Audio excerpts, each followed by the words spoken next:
Hoje a Bework abre um canal informativo para o empresário imigrante através de um podcast que vai trazer informações e especialistas e empresários para falar desse tema que atravessa o oceano e com a bagagem cheia de esperança e de muito desejo de fazer o seu negócio funcionar em Portugal, precisa mesmo de um espaço que trate desse assunto com mais seriedade e democraticamente. E no primeiro episódio, a gente vai falar com especialistas e pessoas com quem o empresário deve falar quando ele logo pensa em trazer o negócio dele para um outro país, especialmente Portugal. São eles um advogado, um assessorista fiscal, um consultor fiscal, que vão trazer aqui todas as informações que o empresário precisa para efetivamente transitar o negócio dele para um outro país como Portugal. Estamos aqui, então, com Henrique Horta, que eu tenho o prazer de falar que foi quem cuidou de toda a legalização do meu negócio quando eu vim para Portugal. E muito antes de eu chegar, o meu negócio já estava sendo tratado por ele. E Mauro Gonçalves, que foi o consultor fiscal e até hoje que cuida dos meus negócios aqui em Portugal e de tantos outros empresários. Isso aqui não é uma entrevista, eu naturalmente não sou essa pessoa, mas como empresária que trouxe o negócio para Portugal há quase 2 anos atrás, um pouquinho mais de 2 anos já, eu acho, eu quis começar esse canal trazendo as pessoas que efetivamente o empresário precisa conhecer para legalizar e tramitar o negócio dele na categoria certa, da maneira correta e dentro da legislação do país.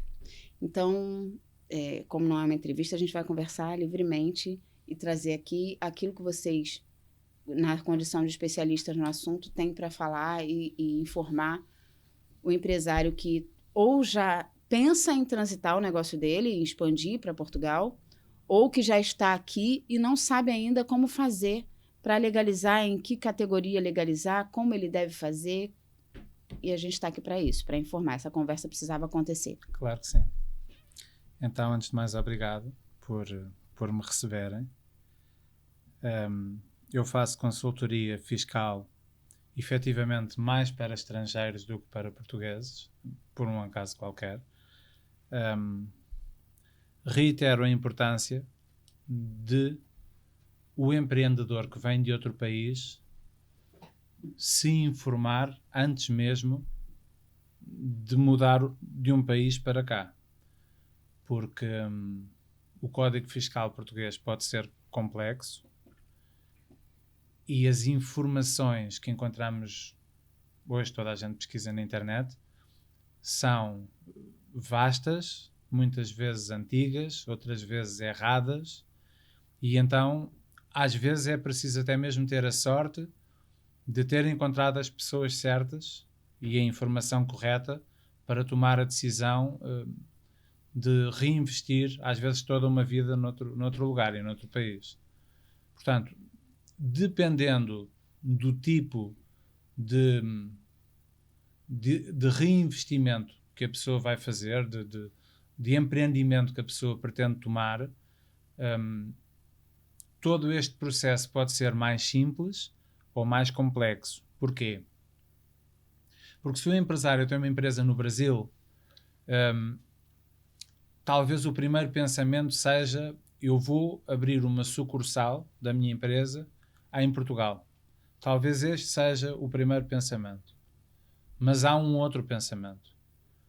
Porque é que eu, enquanto empresário, não abro uma outra empresa em Portugal, que não é sucursal daquela empresa-mãe, é uma outra empresa, que estabelece negócios posteriormente com outras empresas na Europa e também com a empresa-mãe. Portanto, já não é uma sucursal, é uma empresa à parte. Por outro lado, precisa mesmo de abrir uma empresa, porque vamos imaginar o exemplo de alguém que presta serviços na área do marketing. Porquê é que não abre uma atividade profissional? Porquê? Porque uma empresa tem uma estrutura maior, mais pesada e que de início requer logo muito conhecimento para gerir. Então, vamos dar uma pausa aqui, Mauro, para falar 2 coisas. Primeiro, uma sucursal seria uma filial do negócio me corrija se eu estiver errada, Henrique, a sucursal seria, então, uma filial do negócio que se tem no país de origem. Exatamente. E que, muito bem colocado pelo Mauro, quando esse negócio sai do seu país de origem, expande ou segue na direção internacional de Portugal, parte-se do princípio que esse negócio faz muito sucesso ou é bem sucedido no país de origem, e o empresário imediatamente pensa em transitar esse negócio para Portugal por alguma razão. Só que nesse momento que ele está fazendo isso, ele não está aqui efetivamente abrindo uma sucursal ou uma filial. Ele está abrindo um negócio novo, adequado na legislação e no cenário fiscal português, e que para isso ele precisa entender quais são essas questões para ele adequar isso, ou numa outra categoria, ou numa categoria próxima daquilo que ele já faz no país de origem. Seria isso? Bom, deixa eu também, primeiramente, né, agradecer, obrigado também pela oportunidade, por me ter convidado. Na verdade, não. Existe o tipo de empresa sucursal, que seria, no Brasil a gente chamaria de filial, que pode ser aberta. Então, é um tipo de empresa, de sociedade que pode ser feita. Que segue o mesmo segmento do que ele tem no país de origem. O mesmo segmento e está ligado à empresa-mãe no país de origem. Perfeito. Tá? Então, essa sucursal responde à empresa-mãe. E deixa-me só esclarecer, do ponto de vista contabilístico, quem é que detém o capital social da sucursal? A empresa-mãe. Portanto, a sucursal é detida pelo capital da empresa-mãe. A empresa-mãe é a participante do capital. Abrindo uma outra empresa, será o outro sócio que não a empresa-mãe. Exatamente. Então, na verdade, é preciso estudar a situação de cada empresário para entender se é melhor trazer de fato a sucursal ou abrir uma empresa nova. Assim, pela nossa experiência, geralmente a gente indica abrir uma empresa nova, porque tem uma maior liberdade na operação, porque a sucursal, consequentemente, está sempre ligada, por regra, à empresa-mãe e depende muitas vezes de decisões, de recursos que às vezes precisam vir de outro país, dessa empresa-mãe, e tem as responsabilidades, as obrigações vinculadas a isso. Enquanto uma empresa nova tem uma maior liberdade, porque uma empresa nova depende exclusivamente dela. Tá. Então, assim, são dois tipos diferentes, e aí depende da análise de caso a caso. Nota também que o reporte de uma sucursal para a empresa-mãe às vezes complica, porque os calendários fiscais dos países são diferentes. Exatamente. Muito importante falar sobre isso. E muito chato de lidar. Exatamente. E até porque pressupõe que o contabilista aqui, quem vai fazer a parte contabilística da empresa aqui, tem que ter um contato próximo de lá, e nem sempre é fácil isso, né? Considerando os fusos e essa comunicação de trabalho. Considerando legislações diferentes, considerando modos de trabalho diferentes. Nomeadamente períodos fiscais diferentes. E o mais então, para pontuar essa questão, falamos aqui que o melhor, então, o mais indicado, claro, dadas as devidas circunstâncias, é que se abra uma empresa nova. Mas para essa decisão ser tomada, antes de tudo, o empresário tem que ter uma consultoria com um advogado ou com um consultor fiscal que vai, em conjunto com um advogado, indicar o que é melhor para que ele faça no segmento que ele tiver. Exatamente. Esse é o primeiro passo. Exatamente. Né?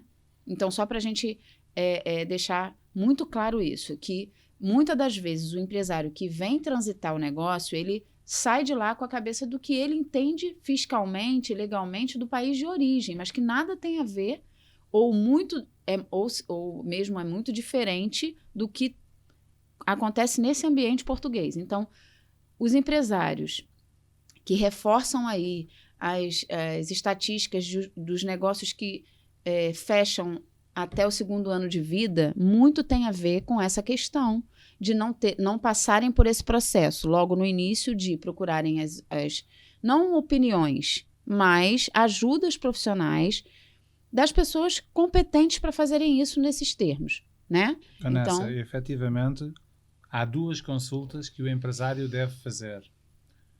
A primeira, e que tem que ver com o ponto de vista legal, porque abrir uma empresa, o advogado, o solicitador, enfim, ou a pessoa que se dirige à conservatória do registro comercial para abrir uma empresa, eu acho que a consulta jurídica deve mesmo acontecer, não só porque a pessoa se informa, mas porque o bom advogado agiliza. Mas agiliza de uma maneira que realmente fará toda a diferença. Portanto, esta é a primeira consulta. A outra consulta, acho sim que a pessoa deve consultar um contabilista certificado, no caso português, para o efeito de vir esclarecido do que é que vai ser a tributação dependendo das escolhas que vai fazer, ok?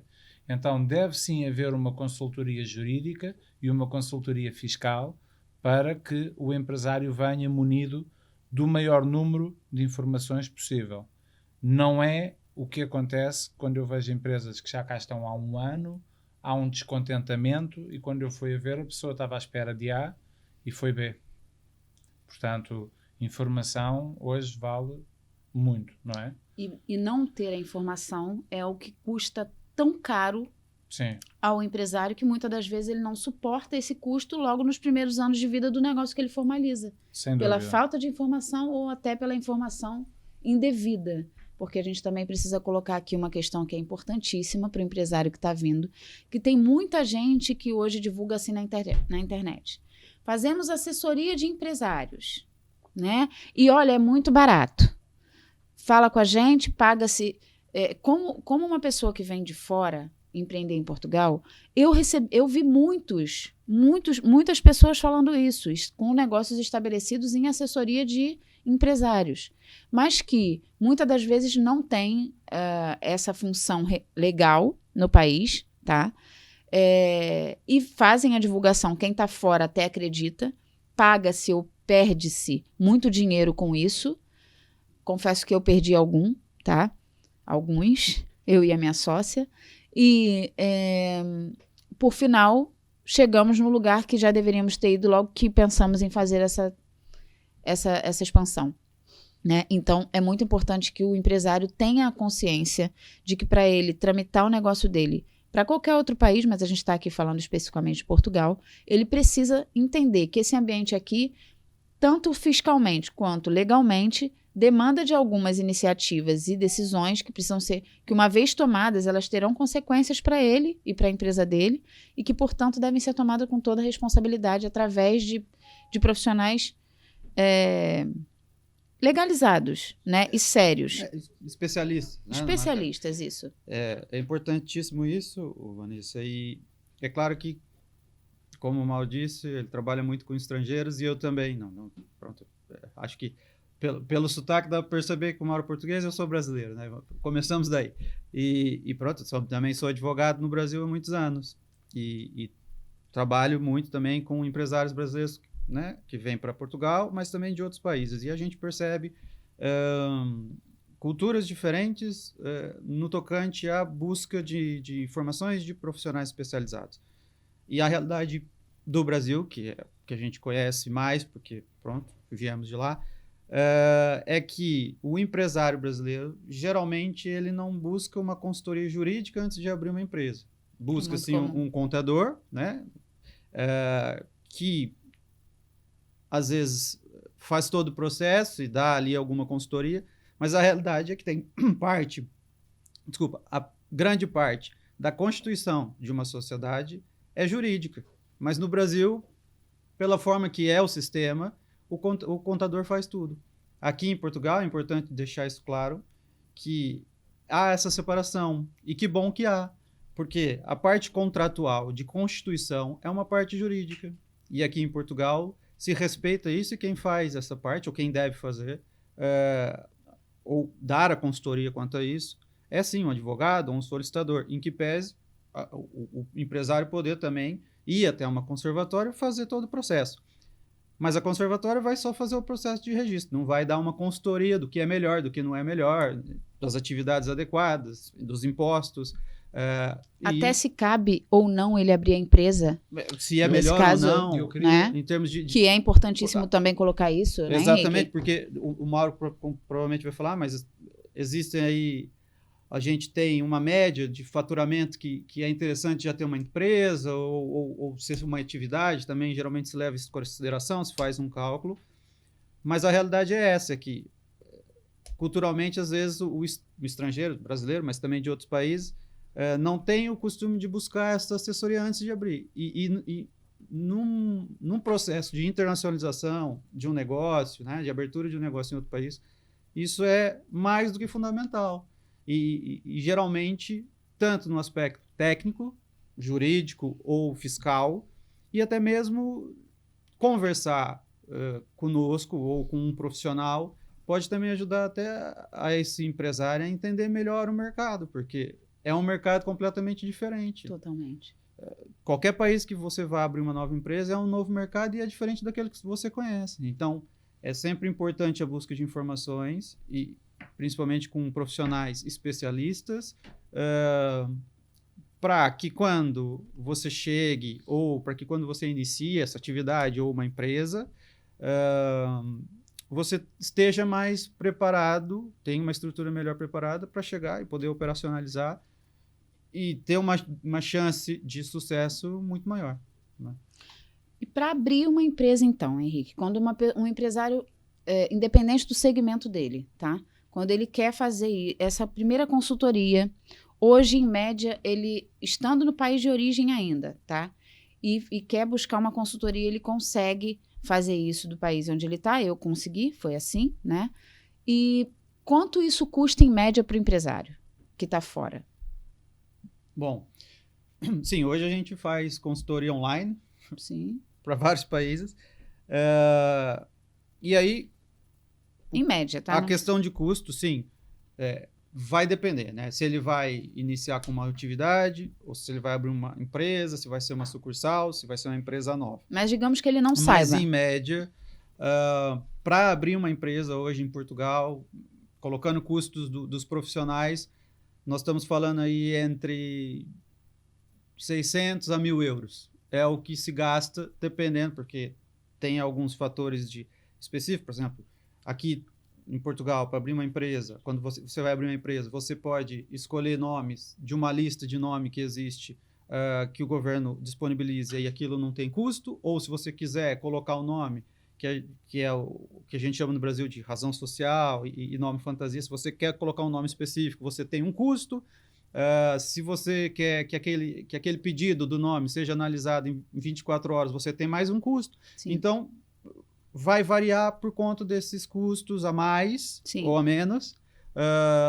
Custo do profissional que você escolher, porque profissional, por exemplo, um advogado, um solicitador, se a pessoa decide contratar, cada um tem o seu valor, isso é óbvio, mas em média hoje se gasta de 600 a 1.000 para constituir uma empresa. Os emolumentos da conservatória. Os emolumentos, exato, sim, os emolumentos da conservatória. Perfeito. Entre esses 600 e 1.000 euros, está a consultoria inicial? Porque, por exemplo, quando o empresário ele não sabe ainda o que ele quer, ele tem uma ideia que ele quer trazer a empresa dele para cá, sim, mas em que categoria ele vai colocar essa consultoria inicial? Uma consultoria que é tão importante, que eu acho, inclusive, que é o mais importante, porque a partir da ideia que ele tem, ele precisa entender aonde é que ele vai encaixar essa ideia e se é que é aquilo que ele está pensando. Sim, sim. Então, a primeira, aqui, o que a gente está informando para a pessoa que vai assistir, para os empresários imigrantes que já estão com essa ideia ou já estão aqui e nunca fizeram isso, é que tão importante quanto ele constituir a empresa, o negócio dele, existe a importância dele saber se ele vai constituir e como é que ele vai fazer isso. Porque ele pode, nessa consultoria, decidir o seguinte, bom, eu não vou abrir uma empresa, então. E isso passa pela consultoria com o profissional, com o advogado. Porque, né, ele vai falar, então você mesmo vai dizer para ele, você não precisa abrir uma empresa nessa ideia que você tem, o ideal para você é X. Isso passa por essa consultoria inicial. Sim. Tá? Então, essa consultoria inicial está dentro desse valor médio que você passou, ou existe um valor separado que, se ele quiser fazer só essa consultoria para saber qual caminho ele vai seguir, ele tem essa opção e quanto custa isso em média? Sim, entendi. Pronto, então é assim, vai depender do profissional. Sim. Claro. Eu, geralmente, é a forma que eu trabalho. Então, eu tenho um custo de consultoria por hora, baseado em horas. E é claro que se a pessoa depois me contrata para fazer todo o processo, é como se eu abato aquele valor, porque está dentro do custo. Agora, se fica só pela consultoria, claro que tem um custo porque é o trabalho, né? Sim, claro. E pronto, e aí vai depender muito do tempo que essa consultoria vai levar, porque uma consultoria pode levar 40 minutos, 30 minutos, ou pode levar 2, 3 horas, porque às vezes a pessoa começa a perguntar de mercado, como que é, se conhece, às vezes a gente conhece alguma coisa, porque a gente, além de advogado, também sou empresário, tem experiência no Brasil, aqui em Portugal, e às vezes essa consultoria pode ser um pouco maior, mas assim, em regra, a hora de trabalho, assim, do que eu tenho visto a média dos profissionais advogados, inicia-se um custo mais ou menos de 100 euros para cima, que é o que tem É uma média. Uma média. 100, 200 euros, dependendo do tempo de consultoria. Que eu acho que é um dinheiro bem investido, porque como você disse, como o Mauro também já disse no início.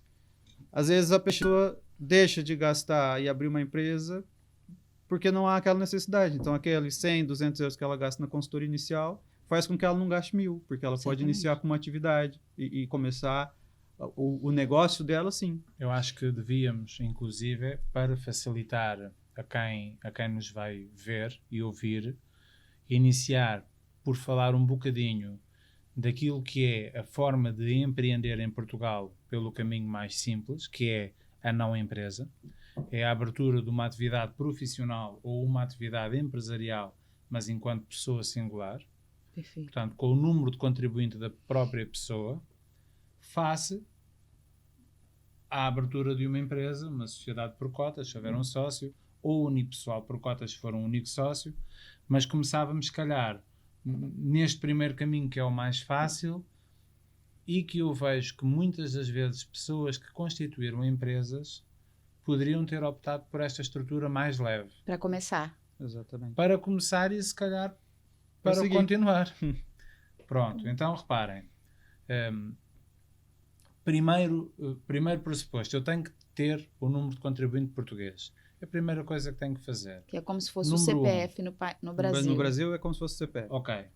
O número 2, muito importante. Eu vejo os empreendedores brasileiros a fazerem isto, eu acho um erro. Continuam com a morada fiscal no Brasil. O que é que acontece? Acontece que em Portugal, enquanto essa for a situação, vão ser tributados como não residentes. E a taxa de tributação do não residente é outra. São 25% sobre o rendimento. Mas reparem que, porque eu sou não residente, não tenho acesso aos benefícios fiscais que são dados aos residentes. Portanto, há abatimentos à coleta, para determinar o imposto, aos quais o não residente não vai ter acesso.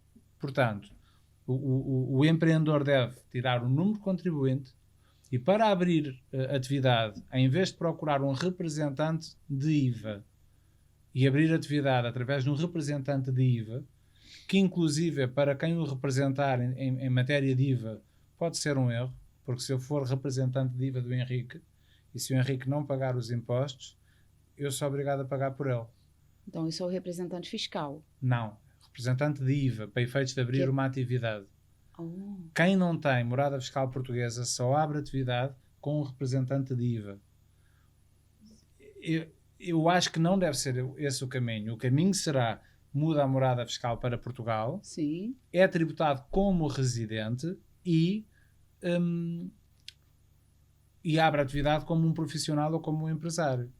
O que é que há aqui de benefícios fiscais, pelo menos para o primeiro ano de atividade, que se a pessoa for antes sócia de uma empresa não tem?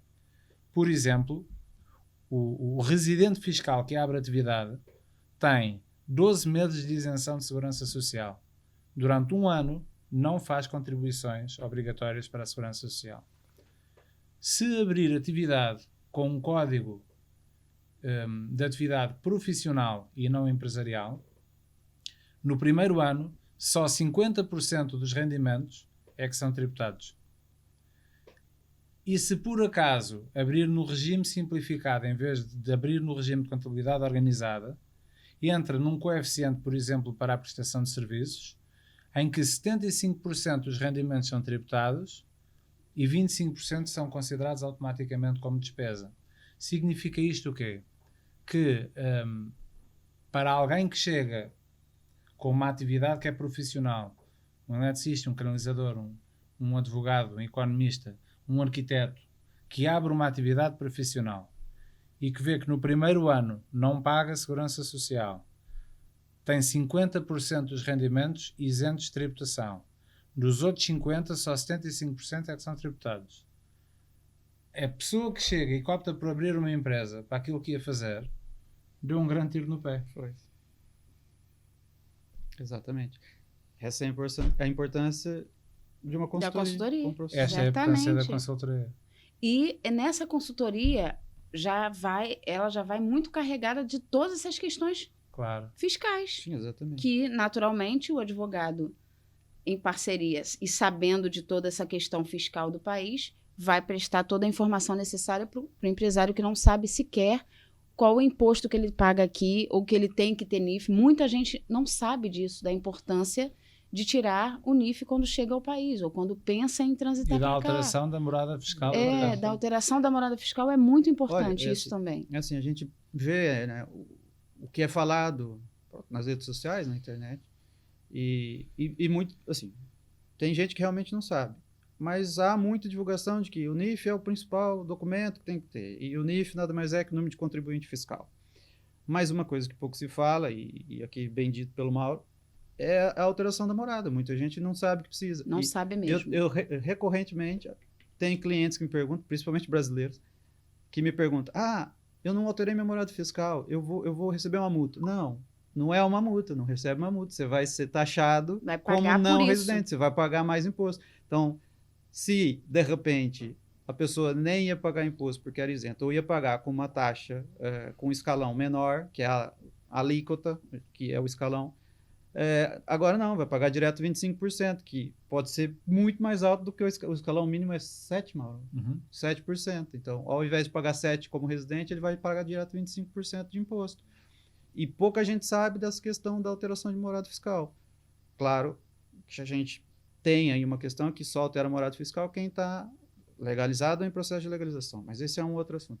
Mas é importante, porque tem muita gente que está legalizado ou em processo de legalização e fica aqui 1, 2 anos ou mais sem alterar a morada fiscal. E isso tudo ele já vai entender numa consultoria. Numa conversa inicial. O que é isso? A consultoria nada mais é do que isso, né? E só mais um ponto que o Mauro estava falando do representante de IVA e a Vanessa perguntou do representante fiscal. Que eu, pessoalmente, não sei a diferença. Pronto, é assim. Quando a pessoa vem ou chega aqui, ou mesmo antes de vir, isso também é possível, a pessoa já pode se inscrever na autoridade tributária e ter o número de contribuinte fiscal. Atualmente, uma pessoa que vem para Portugal pode fazer essa inscrição sem representante fiscal. Contudo, ela tem o número do contribuinte, mas para exercer alguns atos como abertura de atividade, abertura de empresa, compra de um imóvel, compra de um veículo, ela precisa ter um representante fiscal de contribuinte fiscal, ou seja, um representante fiscal de NIF, que é o tradicional. Sem esse representante fiscal, ela não pode praticar esses atos. Tá? Então, ela pode ter um NIF, mas não pode praticar atos como esses, né? Os atos, digamos, mais complexos da vida civil. Ela vai poder fazer coisas simples, por exemplo, dar o número de contribuinte para uma inscrição, para um cadastro, para uma ficha. Então, esse não serve para o empresário. Não serve para o empresário. Pronto. Então, toda pessoa que ainda não está em Portugal ou ainda não está legalizada em Portugal, já com residência, ela precisa de um representante fiscal, tá? E que tenha também morado no estrangeiro, porque até o português que morado no estrangeiro precisa de um representante fiscal. Certo. Então, falando dos estrangeiros que vêm para cá, ele precisa de um representante fiscal para o número de contribuinte fiscal. Essa é uma coisa. Para abertura de atividade, precisa de um representante de IVA, que é o imposto cobrado sobre venda de produtos ou prestação de serviços, que é isso que o Mauro estava falando. Sim. Pode ser o mesmo ou pode ser outro. E as responsabilidades são diferentes. Um representante de contribuinte fiscal tem responsabilidades, mas não são tão graves como o representante de IVA, porque o representante de IVA efetivamente paga imposto. E o IVA, para quem não sabe, é o imposto sobre o valor acrescentado. Sobre o valor acrescentado. Que todo mundo aqui tem o hábito, que é uma coisa que para mim pessoalmente foi interessante, sabe? Eu fiquei assustada, vou dizer que foi assim. Tudo que a gente vai comprar aqui em Portugal é esse preço mais IVA, né? Na verdade, é estranho pra gente porque a gente não tem isso na nossa cultura brasileira. A gente nem sabe, na verdade, qual o imposto que a gente paga. Né? Exato, é escondido. Escondido, sim. A gente sabe que está pagando muito alto. O prestador de serviço e o produto que a gente compra tem imposto embutido. A gente só não sabe quanto. Ponto. Aqui, isso na Europa, porque o IVA é um imposto da Europa, do espaço Schengen, né? Sim. E a gente consegue saber exatamente o que a gente está pagando de imposto. Para mim, isso é muito melhor, porque é uma transparência. Sim, a gente sabe quanto é o serviço da pessoa e quanto é que o imposto que a gente vai calcular. Exatamente, por aquilo ali. Porque a gente até pode saber quanto que é o ICMS no Brasil, a alíquota, mas a gente não sabe se o produto que a gente está comprando está só a alíquota do ICMS ou se tem um pouco a mais, porque o preço é um só e você não sabe o que é imposto e o que não é. E aqui a gente tem isso, a gente sabe quanto que é o valor do serviço ou do produto e sabe quanto que é o valor do imposto. E para o empresário, permita-me falar aqui uma coisa, Henrique, só uma contribuição para mim, para quem está ouvindo na minha ótica, para nós, a gente também consegue fazer uma administração do nosso dinheiro, das entradas e do serviço que a gente presta, sabendo que X valor é efetivamente do trabalho que a gente está prestando e X valor é do imposto que a gente está cobrando e vai pagar. Exato. Por ele. O IVA, não é? O IVA, quem recebe enquanto vendedor ou prestador de serviço, eles, na verdade, o empresário está guardando para o Estado. Isso, está tramitando esse dinheiro. Daquele valor até a data de devolver. O dinheiro nunca foi meu, não é? Exatamente. E isso é importante, porque também é uma questão que para algumas culturas é estranho de entender, é difícil de entender. Deixa-me aproveitar que estamos a falar de IVA e voltando ao primeiro modelo de abertura de atividade enquanto profissional, com o meu número de contribuinte, há um limite até ao qual eu posso operar isento de IVA. Ou seja, isento de cobrar IVA às pessoas a quem eu presto serviço ou vendo produtos. Boa. E, portanto, agora em 2024, se o meu volume de negócios for inferior a 14 mil euros por ano, eu fico isento de cobrar IVA. E, portanto, não tenho de cobrar o IVA ao cliente e também sou isento de fazer as declarações periódicas do IVA, que regra geral seria uma declaração trimestral. E, portanto, será eventualmente interessante a pessoa que chega entrar num regime que é efetivamente o mais simples possível. Que é a emissão de recibos verdes. Precisamente. Exatamente. Que na são linguagem... as faturas dos profissionais, dos trabalhadores independentes. Dos trabalhadores. Chamamos recibos verdes porque a fatura é efetivamente verde. É a cor da e fazendo uma analogia com o empresário que está fora, especialmente no Brasil, que lá acho que assemelha-se com o empreendedor individual, o microempreendedor individual. Exatamente, que é o né? Exatamente. Então, aqui em Portugal, se ele era, por exemplo, um microempreendedor individual no Brasil e quer trazer o negócio dele para acontecer em Portugal, vale ele, na consultoria mencionando isso, ser indicado naturalmente para os recibos verdes, que será é essa categoria... muito interessante para um advogado, para um contabilista, para um arquiteto, um economista, um músico, um artista. É eventualmente a opção mais interessante. Ele não tem empregado naturalmente, ou se tem... Mas o trabalhador pode até ter, né? Pode ter. Que é muito bom falar. Portanto, então, e quando é que nós abrimos a empresa? Quando é que somos forçados a abrir uma empresa? Eu acho que primeiramente depende do volume de negócios. Porquê? Porque enquanto trabalhador independente, como pessoa singular, Portugal tem um sistema de tributação progressivo. Portanto, quem ganha mais também paga taxas mais elevadas de imposto. E, portanto, a partir de um certo volume de negócios, eu vou parar um escalão de IRS com percentagens muito elevadas. E então faz sentido fazer esta gestão e de pensar assim, uma empresa é tributada sobre o lucro a uma taxa que não é progressiva. Por exemplo, este ano vai ser 17% sobre os primeiros 50 mil euros de lucro e daí em diante a empresa passa a pagar 21% sobre os resultados da atividade. Que seria melhor, por exemplo, se eu faturasse 95 mil euros este ano, 100 mil euros este ano, eu ia parar um escalão de tributação de 45%, 48%. Numa empresa não. Tenho ali os 21%, não é? Nossa. E, portanto, é esta a gestão que se faz. Por exemplo, a pessoa diz assim, olhem, eu no Brasil tenho uma atividade que gera, vou falar em euros, cerca de €500 mil de volume de negócios anual, e vou abrir, já tenho o cliente em Portugal, o cash flow esperado será para importâncias mais ou menos desta grandeza. Claro que não vamos abrir uma atividade enquanto pessoa singular, não é? Vamos pensar em empresa, mas já não estamos a falar no microempresário, Percebo. estamos a falar de uma estrutura de outra dimensão. Sim, alguém que vai começar, não tem nenhum cliente ainda. Às vezes abrir atividade como pessoa singular, que no Brasil a gente chama de pessoa física, individual, pode ser muito mais vantajoso para o início, né? Claro, considerando esse sistema claro. Agora, fiscal, sem reparem, dúvida. em Portugal há muita cultura de eu vou ali ao contabilista, ele trata de tudo. Isto é uma cultura antiga portuguesa. O contabilista faz tudo. Isso no Brasil é até hoje. Será que não pode. Não, talvez. Não pode. Não pode. E é inclusive a procuradoria ilícita. Eu não posso ir para a conservatória abrir empresas. O advogado pode, o solicitador pode, o conservador faz isso, não é? O conservador faz isso.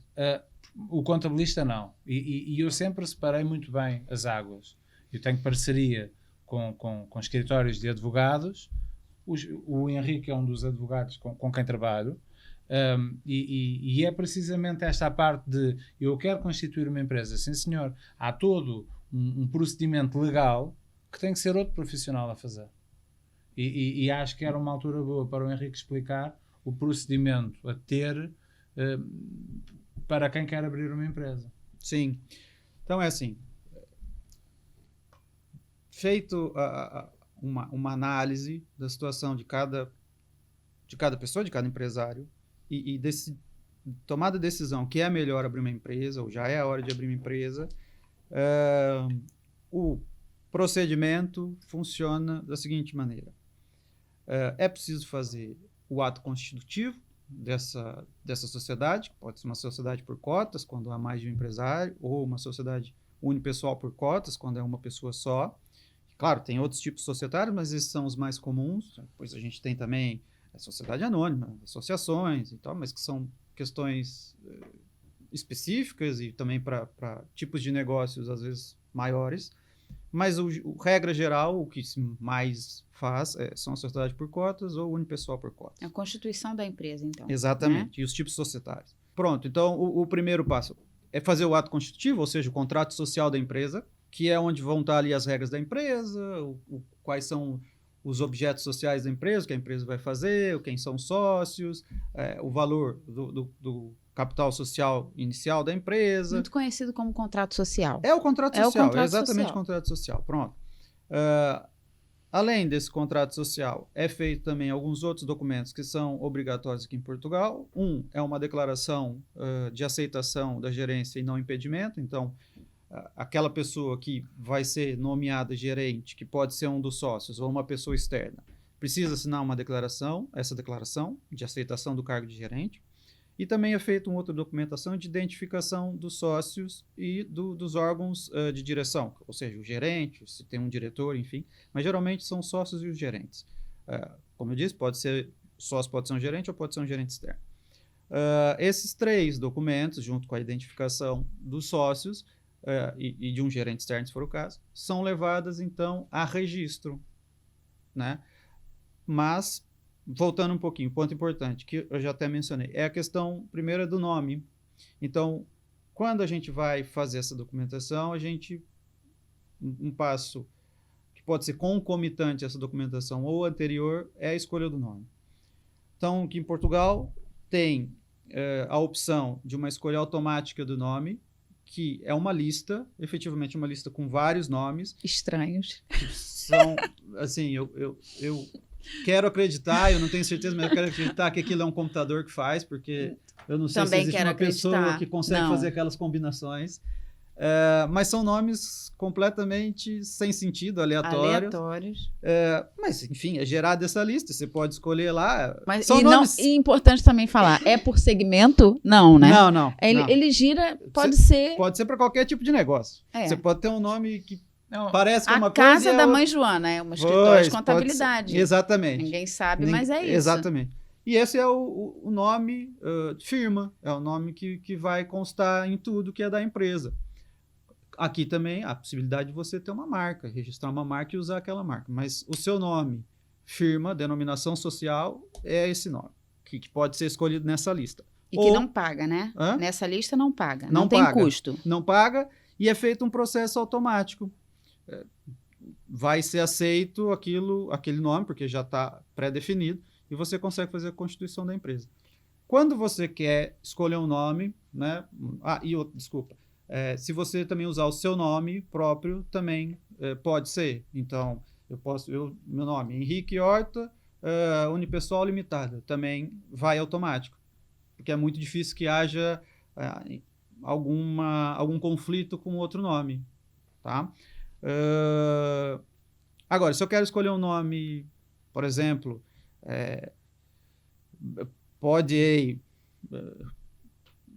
Unipessoal, já é um nome que eu preciso levar a pedido do certificado de admissibilidade, que é um documento que diz que você pode usar aquele nome. No certificado de admissibilidade, além do nome que você quer, e deve ser colocado 3 opções que eles vão aprovar ou não, já é preciso indicar qual a região que está a empresa, então o distrito e o concelho, e os códigos de atividade. as atividades, os objetos sociais da empresa, para ver se às vezes vai ter um nome similar, mas se faz outra coisa completamente diferente, eles podem aprovar. Sim. Então, já tem que dizer o que é que você vai fazer. E esse pedido é feito antes de fazer a constituição da empresa. Então, a gente tem que fazer esse pedido, paga-se uma taxa de 75 euros, e aí espera-se aproximadamente 10 dias para ter uma resposta. E se quiser urgência, como eu disse, tem alguns custos. Paga a Urgência taxinha 24 horas, mais 75 euros é analisado em 24 horas. Se o certificado de admissibilidade for deferido, você pode usar esse nome nessas atividades, então a gente constitui com esse nome. Se for indeferido, tem que fazer outro pedido ou fazer um recurso, mas enfim, esse é o processo. Então, feita a escolha, nome automático ou certificado de admissibilidade, faz os outros documentos, que eu disse, contrato social, declaração de gerente e identificação, e leva, então, a registro na conservatória do registro comercial. Hoje, em Portugal, tem um sistema online, a gente geralmente faz isso online, mas também pode ser feito presencial.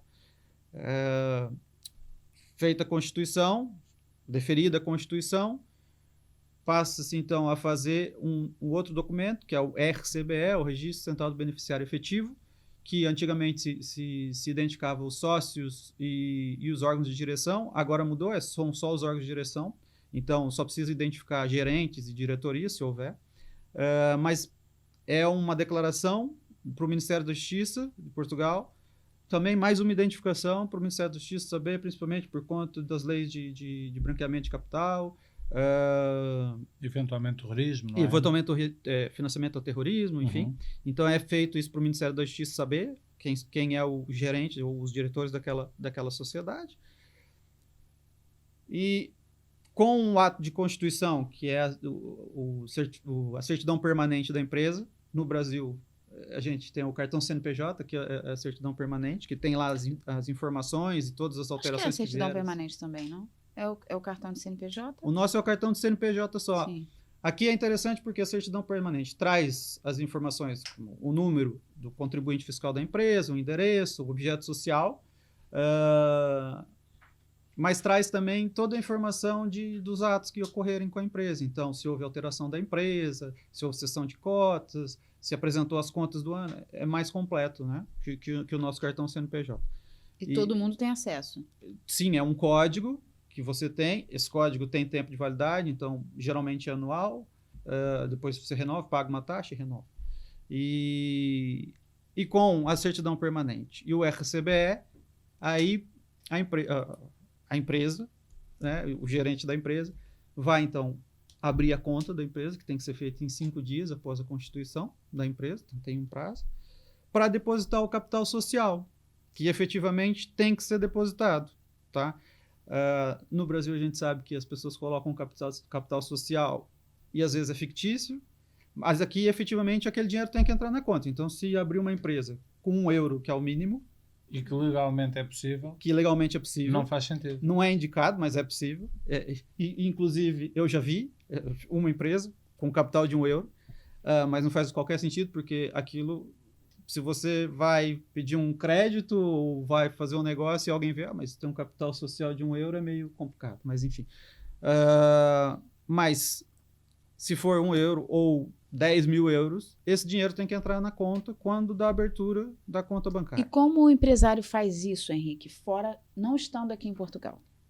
Ele precisa, ele vai passar por esse trâmite, né? Sim. Tudo pode acontecer online, ele pode estar no país dele e estar aqui. E como que isso acontece? Mais ou menos, sim. É possível fazer tudo fora por meio de procurações. Procurações legalmente reconhecidas, apostilhadas, certificadas, dependendo da situação, porque pode ser que o empresário esteve aqui e fez a documentação presencialmente, ou se está no país e ainda não veio, é possível fazer e apostilhar e ter... Uma representação portuguesa lá, não é? Onde os países que são signatários da Convenção de Haia, cada país tem a sua forma, mas é um selo que chama Apostilha de Haia. Uhum.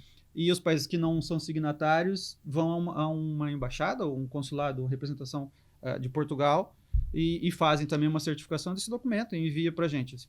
Para dar exemplo, no Brasil é apostilha de Haia. Então vai em um cartório, geralmente cartório de notas, faz esse procedimento. Em Angola não é signatário de apostilha de Haia. Vão à embaixada e fazem então certificação na embaixada. Esses documentos vêm para a gente e a gente vai representar efetivamente as pessoas para constituir a empresa.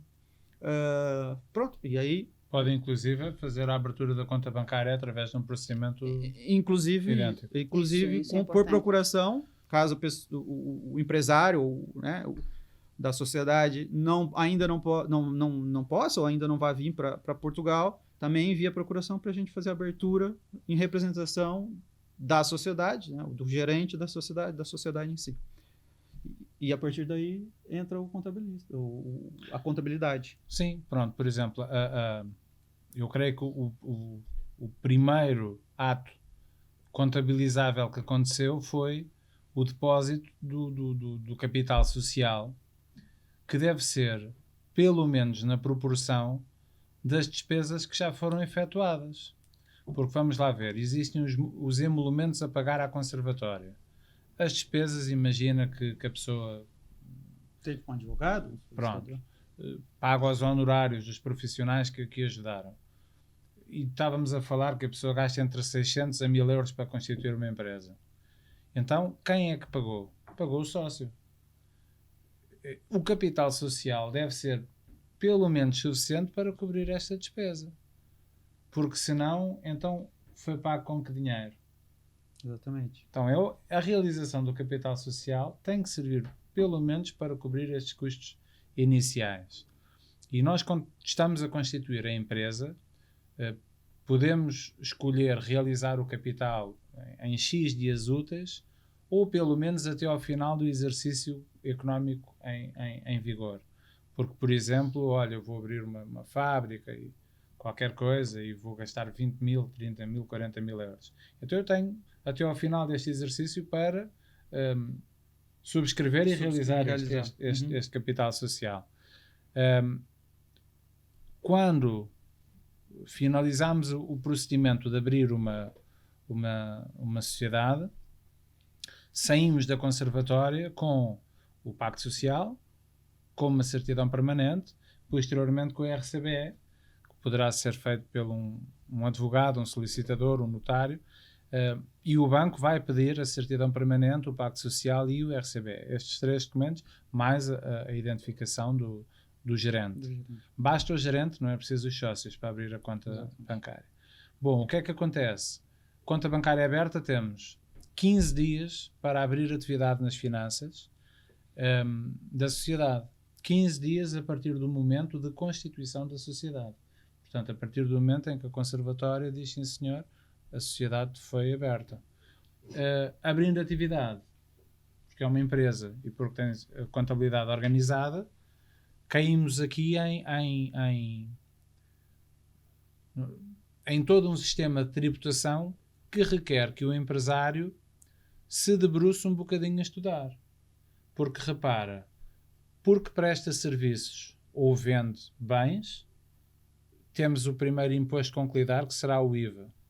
Porque é gerente, porque é MOI, membro dos órgãos estatutários de uma empresa, tem que fazer descontos para a Segurança Social.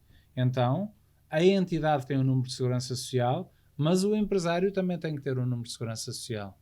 Porque efetivamente ele é um funcionário da empresa dele. O gerente é funcionário, O é gerente, trabalhador sim, por efetivamente, conta do trem. é isso mesmo. Se for gerente, ele é. Trabalhador por conta do trem. Agora repara numa coisa que eu vejo acontecer. A pessoa está há 2 anos em Portugal e ainda não tem número de Segurança Social. Pois. Portanto, é é uma obrigação que, nomeadamente, o empresário, todo o cidadão tem que ter esta obrigação. Mas se a pessoa vai abrir uma empresa, tem que ter número de Segurança Social. Sim. E É uma chato responsabilidade. de obter. Demora tempo a obter e deve ser um foco, ok? E, portanto, então o empresário tem que lidar com IVA, tem que lidar com contribuições obrigatórias desde o dia 1 em que é gerente para a Segurança Social. A empresa é tributada sobre os rendimentos, porque existe o Imposto sobre o Rendimento das Pessoas Coletivas, o IRC. E vamos lá ver, a empresa trabalha, ganha dinheiro, paga salários, mas o sócio que emprestou aquele capital social à empresa, ele colocou lá dinheiro porque quer ganhar dinheiro. Sim. Então, quando retira lucros, também é tributado em sede de IRS. Então, reparem que o empresário já está a lidar com 4 impostos: IRS, IRC, Segurança Social e IVA. E requer sim haver alguma proximidade com o gabinete de contabilidade que lhe vai prestar serviço. Vamos lá ver, o contabilista não é professor, a pessoa não vai para a escola aprender isto. Mas tem que haver a busca por estes conhecimentos, porque quanto mais informado é o empresário, mais bem sucedido o negócio é, ou pelo menos não cai em algumas armadilhas. E isso, particularmente, é uma dificuldade muito grande para o empresário de fora, para o empresário imigrante.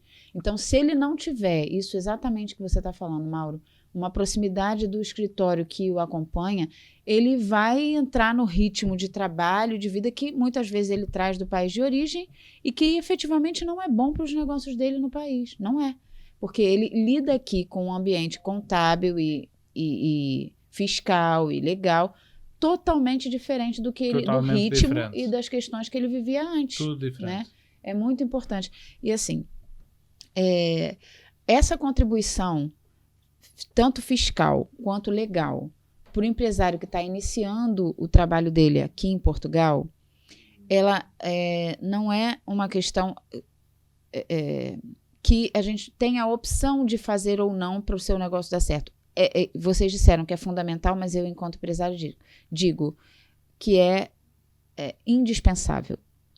O empresário precisa passar, se ele quer abrir um pequeno, médio negócio aqui em Portugal, ele precisa passar por essa conversa, que é uma consultoria com um advogado, e em paralelo, logo em seguida, com esse trato com um consultor fiscal, um contabilista, alguém que não apenas o aconselhe ali, mas que o acompanhe, porque no decorrer no passar do tempo, com a empresa, com o micronegócio, com o negócio, enfim, ele se depara com muitas outras informações que vamos também trazer aqui, ditas pelos órgãos oficiais do país, são muito contraditórios. Muitas vezes a gente chega num órgão que fala para a gente uma coisa enquanto empresário e a gente tem a informação do especialista que não é assim ou que é de outra maneira, com pequenos ajustes, e a gente pode ir em 2 órgãos diferentes e a gente recebe 2 informações diferentes. Então, não ter esse amparo, essa orientação de um profissional é você cair em situações que podem ser recorrentes, desagradáveis e que ao final vem uma conta para você pagar. E essa conta não vem barata, né? Não é uma conta que a gente consegue administrar bem, porque a contar de um empresário que vem de fora, a gente tem que falar que a conta que ele precisa fazer é a conta da moeda local. Se for Brasil, é vezes 6, vezes 7. Se for outros países, ele tem que fazer essa conversão e entender que a conta nunca vai ser igual à conta dele, do país dele, né? Quem está mais, melhor. Mas eu acho que é difícil, a gente está falando de euro, né? Então, partindo desse princípio, o que eu queria deixar muito nessa conversa aqui, evidente para quem está assistindo a gente, é que não adianta a gente seguir o instinto que muitas vezes, ou até o hábito que muitas vezes a gente traz, eu do Brasil e outros empresários de outros países, de tratar o nosso negócio como tratávamos no nosso país de origem. É importantíssimo e indispensável que a gente conheça os termos legais e fiscais do país que a gente vai atuar nesse momento. Então, não há como começar um negócio em Portugal sem passar por um advogado e um consultor fiscal. E dito isso, eu queria pedir aqui que vocês, que a gente encerrasse aqui a nossa conversa, que já está caminhando para o final, não é uma dica, mas é assim, com o que vocês gostariam de deixar para o empresário, dadas as especialidades de cada um, o que você gostaria de deixar indicado assim, para o empresário que está nessa posição hoje, de começar o negócio dele, transitar ou estando aqui, mas enfim, começar o negócio em Portugal, com relação à questão legal, o que você gostaria de deixar para ele, e com relação à questão fiscal, você também, Mauro, o que vocês me dizem? Eu, assim, até o que eu gostaria de falar é mais como imigrante do que como advogado, porque eu acho que esse é o grande tópico. Eu, como empresário também e imigrante, também passei por algumas dificuldades, mesmo sendo advogado, porque, pronto, é um sistema diferente, né? E eu acho que o que os estrangeiros que vêm para cá e que vão nos assistir precisam pensar eu sei que é difícil uma mudança de país, um investimento no novo país, são diversas decisões, diversas coisas que precisam ser feitas e tá lá, principalmente para os brasileiros ou para quem tem uma moeda mais fraca, é um grande investimento, vai se gastar um dinheiro considerável, partindo do pressuposto que a pessoa se organizou para essa mudança e tem dinheiro para investir nisso, porque de fato gasta-se muito dinheiro e eu sempre recomendo, inclusive para pessoas que vêm migrar, que não vão ser empresários nem nada, mas que tenham uma organização financeira, porque é uma moeda mais forte, vale mais e no começo a gente nunca sabe o que vai passar e sempre há gastos, enfim. Mas é pensar o seguinte, se eu vou para um outro país, para iniciar uma atividade, para empreender, para abrir uma empresa, eu tenho que ter a consciência de que eu estou fazendo investimento. E eu vou para lá para fazer um investimento, gastar dinheiro e não ter as orientações corretas para perder esse dinheiro em outro país, Perfeito. Em um país que a minha moeda de origem vale menos, porque muitas vezes as pessoas vêm muitas vezes não, 100% das vezes a pessoa está vindo com dinheiro do seu país e com alguma estrutura do seu país, com algo que tinha lá, ou guardou lá, ou que ainda continua e que vai continuar rendendo algum dinheiro. E ele tem que pensar muito bem, o dinheiro que eu vou investir, eu estou investindo certo? Porque eu vou me basear só em informações rasas ou em nenhuma informação, eu vou fazer tudo sozinho e correr o risco de perder todo esse investimento? É isso que eu quero? Ou eu quero investir um pouco, porque eu vejo como um pouco. Uma pessoa que vai gastar 1.000 euros para abrir uma empresa, Talvez gastar 100, 200 numa consultoria, eu acho que é pouco. Porque ela pode gastar esses 1.000 euros e perder porque não teve a consultoria. Já pode estar dentro, inclusive, do já orçamento pode dele, estar né? dentro, Do planejamento exato, orçamentário. Então, assim, o que eu deixo é, escolham os profissionais que acharem melhor, mas façam uma consultoria antes de vir. Porque as leis são diferentes, o sistema jurídico e fiscal é diferente, cada país tem o seu, o mercado é diferente, as pessoas, o mercado, a cultura é diferente. Então, não é só estudar por conta, que é uma coisa que eu fiz muito. Claro, todo mundo deve fazer estudar por conta. Mas contem com a consultoria, com o apoio de especialistas que estão naquele país e que podem te dizer a realidade e como deve ser e te dar orientações para tomar melhor decisão. E, de fato, fazer o investimento da sua vida, muitas vezes, ser bem investido, né? E não perder dinheiro, não cair em armadilhas, como o Mauro disse, por não querer fazer um investimento inicial. Uma economia desnecessária. Ou buscar essa ajuda inicial, né? Sim. Pronto, Você, eu considero que a informação aqui é a maior das ferramentas para o empresário e para o empreendedor e para quem vem de fora estar preparado para um ambiente fiscal muito diferente. Não vou falar do brasileiro, vou falar do português, muito rigoroso, muito cheio de nuances, tem de se ler nas entrelinhas. Nós temos um código fiscal que sofre muitas alterações no decurso de cada período, de cada exercício económico. Portanto, mesmo para os profissionais dos impostos, estar em dia e fazer as melhores tomadas de decisão é um desafio e, portanto, a minha recomendação é a busca de informação ser junto de profissionais qualificados, não dentro das comunidades, porque muitas vezes o estrangeiro, eu estou a falar, por exemplo, nas comunidades de portugueses em outros países, as pessoas não saem da comunidade e acabam por se informar mal. Em Portugal nós usamos o termo conversa de café e nós temos aquilo como se fosse uma verdade e no dia que vamos ter com um profissional não era nada assim. E por causa destas nuances, das entrelinhas, das vírgulas e, portanto, buscar informação, trabalhar em equipa, normalmente, agora falo por parte dos contabilistas, o bom contabilista do empresário é aquele que faz parte da equipa, que não se importa de perder tempo para informar, para ensinar, para e não caminhar sozinho. E não caminhar sozinho. Portanto, sair da comunidade e para efeitos da busca de informação e procurar profissionais e continuar com profissionais com os quais a pessoa se sinta acompanhada e a partir do momento em que a pessoa sente que não está a ser acompanhada, mudar. E isso vai ser fundamental para a caminhada dele, não daquele primeiro momento, para toda Claro, constituição é uma do negócio dele. É uma maratona, não é uma corrida de velocidade, é uma maratona, não é?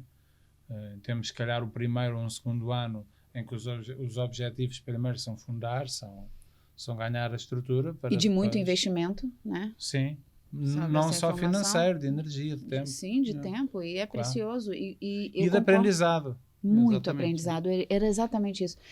Esses 2 primeiros anos de vida, que são, talvez, eu estou no segundo, mas eu acho que são muito difíceis, não apenas pela quantidade de informação que precisamos ter, como pelas tomadas de decisão que acontecem nesse período, que são cruciais para tudo que a gente vai desenvolver dali por diante. Então, estar mal assessorado nesses primeiros anos significa engrossar um número de empresas que fecham nos primeiros anos de vida em Portugal, e eu acredito fielmente que é justamente pela falta de assessoria devida nessas questões. Exato, nesse momento inicial. Então, se aqui me permitem,